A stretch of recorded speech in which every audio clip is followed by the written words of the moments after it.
రాజన్న సిరిసిల్ల జిల్లా వేములవాడలో బీజేపీ అభ్యర్థిగా వికాసరావు నామినేషన్ దాఖలు చేశారు. అనంతరం ఆయన బీజేపీ తరపున వేములవాడలో టికెట్ ఇచ్చినందుకు బీజేపీ అధిష్టానానికి ధన్యవాదాలు తెలిపారు. రాజన్న గుడిని కేటీఆర్ దత్తత తీసుకోలేడని, తుల ఉమా తనకు అక్కలాంటిదని, ఆమెకు తన మద్దతు ఉంటుందని తెలిపారు.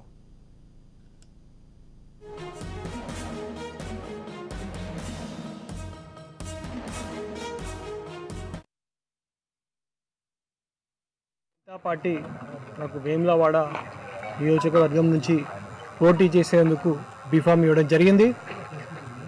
మరి నాకు బీఫామ్ రావడానికి కారణం భారతీయ జనతా పార్టీ కార్యకర్తలు. భారతీయ జనతా పార్టీ కార్యకర్తలు సాంస్కృతిక జాతీయవాదులు, అసలైన కథానాయకులు అంటే కార్యకర్తలైన వాళ్ళు నిరూపించరు.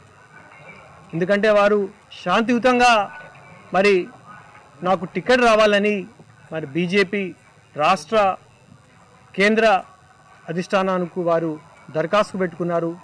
వారు రిక్వెస్ట్ చేయడం ద్వారా ఈరోజు టికెట్ అనే మార్పు జరిగింది. ఖచ్చితంగా వారిని నేను ఎల్లప్పుడూ గుర్తుపెట్టుకొని వాళ్ళ రుణం ఖచ్చితంగా ఈ వేములవాడ నియోజకవర్గం నుంచి గెలిచి చూపిస్తానని సందర్భంగా నేను చెప్తాను. భారతీయ జనతా పార్టీ